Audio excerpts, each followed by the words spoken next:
ಚಲಿಸುತ್ತಿದ್ದ Taj express ಮೇಲೆ ಕಬ್ಬಿಣದ rod ಎಸೆದ ದುಷ್ಕರ್ಮಿಗಳು, ಕಿಟಕಿ ಗಾಜೊಡೆದು ಪ್ರಯಾಣಿಕನಿಗೆ ಗಂಭೀರ ಗಾಯ.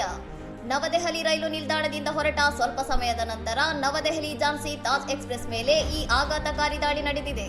ಗುರುತಿಸಲಾಗದ ದುಷ್ಕರ್ಮಿಗಳು ಹೊರಗಿನಿಂದ ಎಸೆದ ಕಬ್ಬಿಣದ ರಾಡ್ ರೈಲಿನ ಕೋಚ್ ಕಿಟಕಿಗೆ ಬಲವಾಗಿ ಡಿಕ್ಕಿ ಹೊಡೆದಿದ್ದು, ಗಾಜಿನ ಚೂರುಗಳು ಹಾರಿ ಕಂಪಾರ್ಟ್ಮೆಂಟ್ ಒಳಗಿದ್ದ ಪ್ರಯಾಣಿಕರೊಬ್ಬರು ಗಂಭೀರವಾಗಿ ಗಾಯಗೊಂಡಿದ್ದಾರೆ. ರೈಲ್ವೆ ದತ್ತಾಂಶದ ಪ್ರಕಾರ ಜುಲೈ ಮತ್ತು ಡಿಸೆಂಬರ್ 2025ರ ನಡುವೆ ರೈಲುಗಳ ಮೇಲೆ ವಸ್ತುಗಳನ್ನು ಎಸೆಯುವ ಇಂತಹ 1698 ಪ್ರಕರಣಗಳು ದಾಖಲಾಗಿದ್ದು, ಪ್ರಯಾಣಿಕರ ಸುರಕ್ಷತೆಯ ಬಗ್ಗೆ ತೀವ್ರ ಆತಂಕ ಮೂಡಿಸಿದೆ.